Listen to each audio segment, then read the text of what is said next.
1 kilo kanadım var. Daha yeni sipariş verdim. Kilosu 50 liraymış. Fena değil bugünün fiyatına göre. Artık buna bile iyi diyoruz. Bakın bu şekilde göndermişler. Dip kanat ve orta kanat bir arada.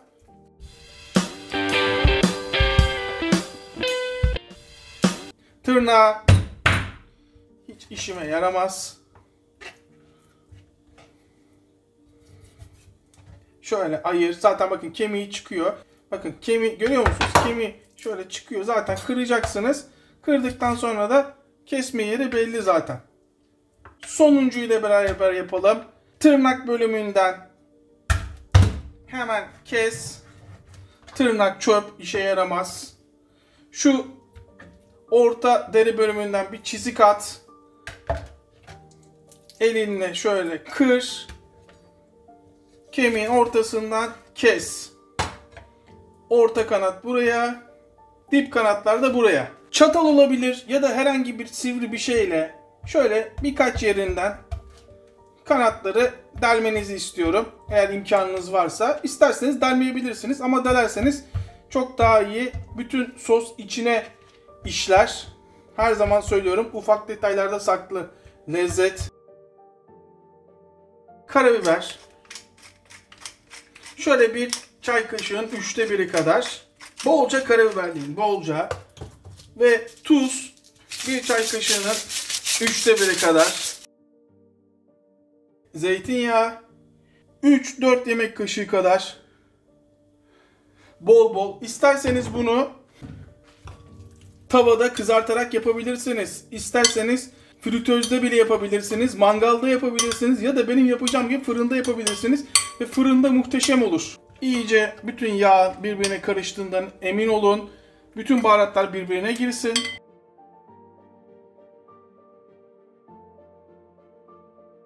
Bakın deri tarafları üste gelecek şekilde aklınızda bulunsun. Tavada yaparken herhangi bir şeyi servis yapacaksanız servis yaptığınız taraf üst tarafa gelmeli ama fırında yaparken deri tarafı üst tarafa gelmeli. Birbirine değmeyecek şekilde, yani üst üste olmamalı. Mutlaka böyle sıralı olmalı. Çünkü fırının içinde hava sirkülasyonu olduğu için her yerine değmesi lazım.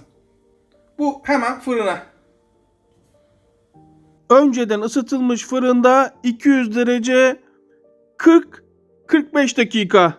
Ben böyle evde saksılarda nane, taze soğan bulunduruyorum. Çok da işime yarıyor.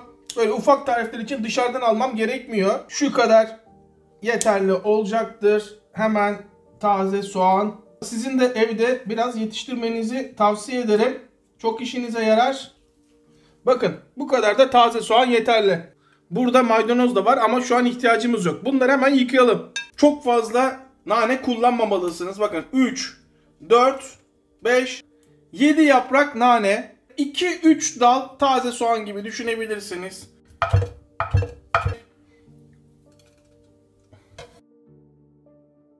Bir limon.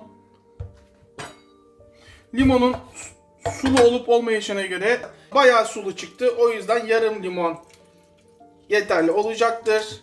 Bir yumurta, hem sarısı hem beyazı. Normalde biliyorsunuz sarısı kullanarak yapılıyor genelde mayonez. Ama burada hem sarısı hem beyazı. Bir çay kaşığı tuz. Yarım çay kaşığı karabiber. Bir çay kaşığı kekik. Mayonezinizle istediğiniz gibi oynayabilirsiniz. Bir çay kaşığının yarısı kadar kırmızı toz biber. Yarım çay bardağı zeytinyağı.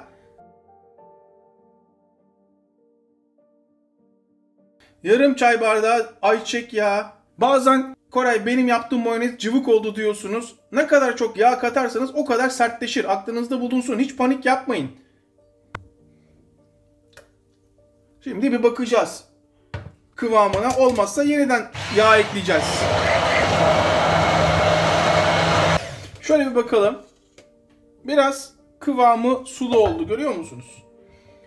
Ben de hatta ölçülü yapalım. Kimsenin kafasında soru işareti kalmasın. Bir çay bardağının 1/4 kadar daha zeytinyağı koyalım. Şimdi bakın bu normalde olduğu gibi gözüküyor değil mi? Ama Bazı arkadaşlar ben hardal sevmiyorum filan diyorlar. Bir böyle tadına baksınlar. Hiçbir şeye benzemediğini görsünler. Ondan sonra hardal koyduktan sonra da gerçek tadı hardalın verdiğini anlasınlar. Ve mutlaka hardal koymalıyız. Hangi hardal? Tabii ki bu hardal. 1 yemek kaşığı hardal. Ve 1 yemek kaşığı bal. Şunu diyenler olabilir. Bu ara çok fazla mayonez yaptık Kore. Hepsi aynı değil mi? Tabii ki değil. Yemeğe göre mayonez yapmak lazım. Ama tabii ki normal hazır mayonez de kullanabilirsiniz. Kıvamı sulu oldu. Biraz da zeytinyağı koyacağım. Yine bir çay bardağının 1/4 kadar. Yağ koyduğunuz zaman katılaşır. Unutmayın bunu. Bu kadar basit.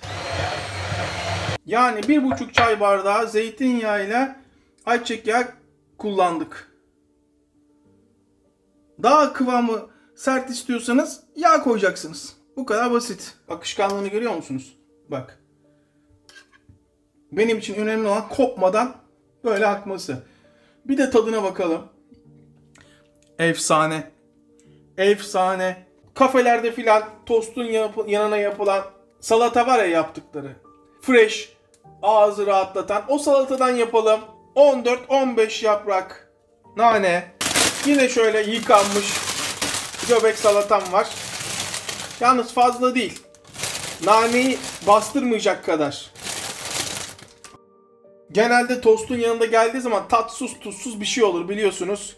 Bizimkisi tabii ki öyle olmasın, lezzetli olsun. Şöyle bir tatlı kaşığı kadar nar ekşisi.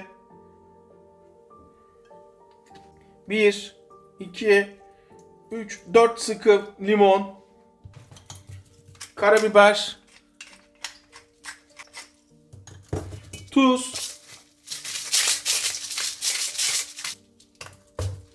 Zeytinyağı. Ne kadar isterseniz o kadar. Şöyle bir karıştır, harmanla. Salatamız da hazır. Köşede sırasını beklesin. Bu sosu isterseniz fırına atmadan önce de ekleyebilirdiniz. Sosla birlikte pişirebilirdiniz. Fırından çıkardıktan sonra soslarsanız çok daha lezzetli olur. 1 yemek kaşığı bal. Bu sosu bir yere not alın. Restoranların sosu. 1 tatlı kaşığı hardal. Lezzet olarak çok uyuyor soslara. 1 çay kaşığı acı sos. İsteyen daha da fazla koyabilir. 1 çay kaşığı tuz. Yarım çay kaşığı karabiber. Zeytinyağı. Şöyle 3-4 yemek kaşığı kadar. Barbekü sosu. Burada önemli olan ne kadar bal ve hardal kullandıysanız onun kadar barbekü sosu kullanmak lazım. Yani 1 yemek kaşığı bal kullandık. Yarım tatlı kaşığı hardal kullandık. O zaman 1,5 yemek kaşığı barbekü kullanacağız. Sosu kullanacağız. Şu 1. Şu da 1,5. 1 yemek kaşığı içme suyu. Tatlı ekşi oranını ayarlamak lazım. Yarım limon. Bu arada balı olmayan esmer şeker kullanabilir. Ve karıştır. Balı akışkan hale getir. Karıştır. Salataya yaptığınız sos gibi olmalı. Tavuğun üstüne yapışacak. Görüyor musunuz akışkanlığını?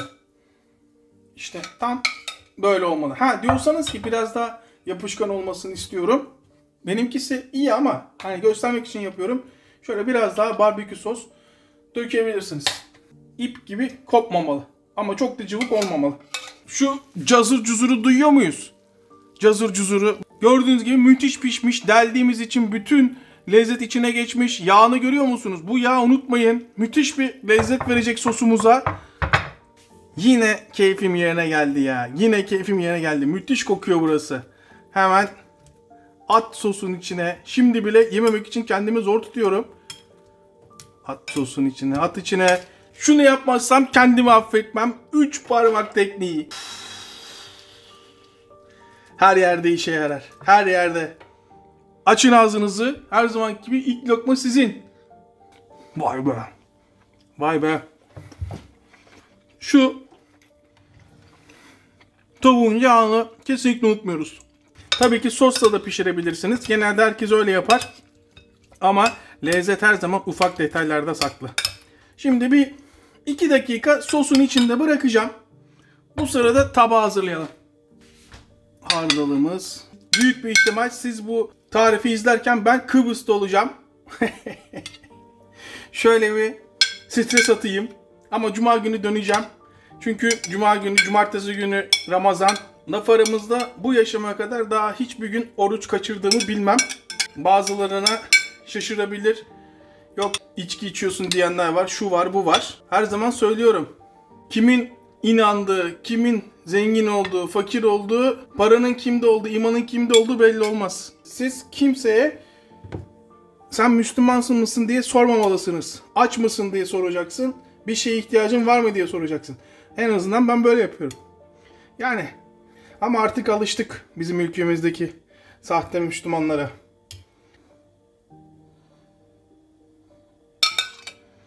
Sos çok sağlam sos. Gönül rahatlığıyla üstüne dökebilirsiniz. Sos kullanmıştık. O yüzden kırmızı toz biber kullanabilirsiniz. İsterseniz servis yapabilirsiniz. Size kalmış. Her zamanki gibi ilk lokma sizin. Açın ağzınızı. İnanılmaz iyi gözüküyor. Müthiş kokuyor burası.